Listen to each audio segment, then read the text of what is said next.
Welcome to today's explainer. Look, if you're stuck in that relentless 9 to 5 corporate rat race, you already know the drill. Your job? Yeah, it pays the bills, but it is never going to hand you that actual, genuine financial freedom you're dreaming of. Today, we're fixing that. We're going to break down exactly how to escape that endless loop by looking at 5 highly profitable, high-demand business ideas for 2026. And the best part? You can launch these with literally zero money right now without risking a single dime of your life savings. Let's get into it. Let's be real for a second and look at this stark contrast between the illusion of safety you get with a fixed salary and the true financial freedom that most of us actually want. The harsh reality here is that so many people feel completely trapped by their paycheck. You know the feeling, right? Wanting to be your own boss, but then the fear of failure kicks in. Or, more commonly, the perceived lack of capital just totally crushes those entrepreneurial dreams before they even get off the ground. But hey, 2026 plays by totally different rules. Here's our roadmap for today's explainer. We'll start with escaping the corporate trap, then move into hyper-local reselling, digital marketing skills, the Instagram thrift store, DIY art and craft, and finally, low-cost food businesses. All right, Section 1, escaping the corporate trap. It's time to break that 9 to 5 loop. You see, this outdated old business model, it's a total trap. So many people still think starting a business means you have to buy millions in stock from China, rent out these massive, dusty warehouses, and just burn through cash on ads while you sit around waiting for customers. I mean, we've all heard those classic horror stories, right? Someone does exactly this, only to find out the trend they were chasing had completely passed by the time their giant shipment finally arrived. That terrifying wall of capital investment? It's a total myth in the modern digital age. You absolutely do not need to play that dangerous game anymore. Moving right along to Section 2, hyper-local reselling. This is the zero inventory model. So here is what the modern dropshipping flow actually looks like. First up, you leverage trusted platforms. Think Meesho or Glowroad to hunt down those irresistible impulse buy products. We're talking aesthetic phone cases, flashy jewelry, maybe some clever smart kitchen gadgets. Next, you just grab their high-quality images and build a slick, professional digital catalog right on WhatsApp Business to share with your local groups. When a customer says, hey, I want that, you just place the order on the reselling app. And here is the absolute genius part of all this. The supplier ships it directly to your customer with zero original branding. No boxes with their logo, nothing. You carry literally zero inventory, and you leave all the logistical nightmares entirely to the apps. Now, the absolute crucial point here is how you price this stuff to lock in your profit. Let's say you source a product for 250 rupees. You don't sell it for 300, you sell it for 399. Pricing things so they end in 99 or 49, it directly hits the customer's brain and makes the product feel irresistibly affordable.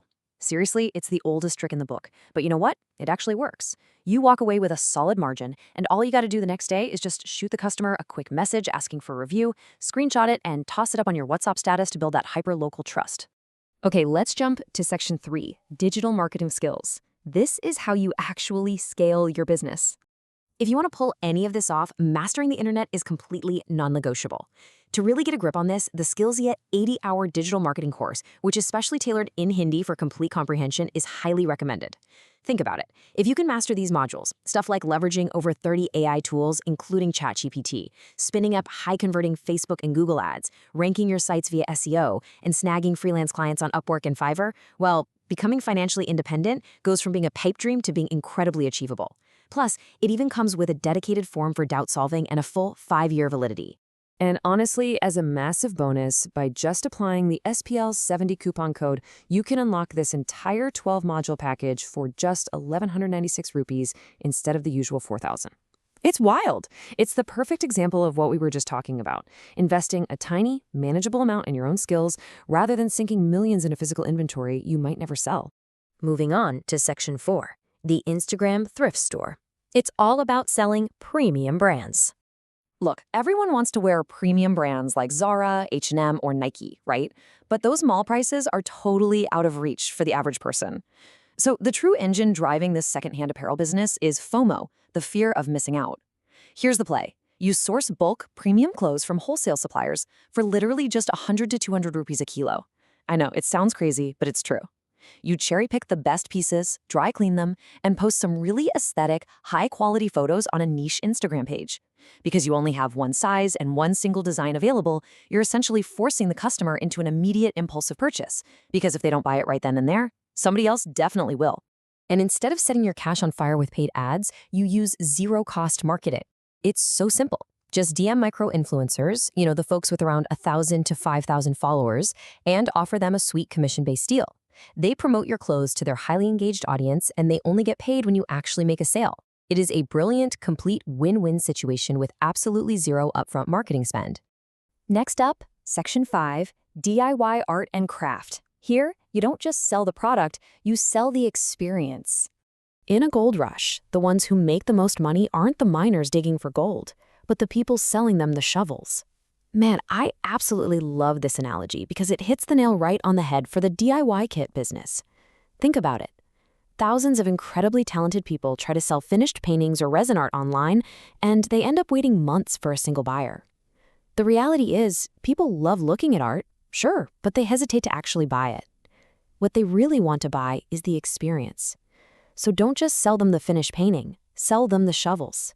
Sell the dopamine hit of creation by providing people with the exact paper, the specific colors, and the foolproof step-by-step guides they need to do it all themselves. Check this out. You take basic raw materials that cost maybe 100 rupees down in the wholesale market. You pack them up in this gorgeous, aesthetic, premium box, maybe toss in a nice personal note and a little how-to guide, and suddenly, you've got a premium DIY kit that easily sells for 599 rupees. Boom. Direct 5x margins. Plus, it creates this massive funnel. People who buy your kits are now totally primed to buy your high-ticket finished art later on, or even pay a subscription to join your online art community. It's just smart business. And finally, Section 6, Low-Cost Food Businesses. This is all about smart distribution. Have you ever noticed why big brands sell those ridiculously overpriced snacks at train stations or airports?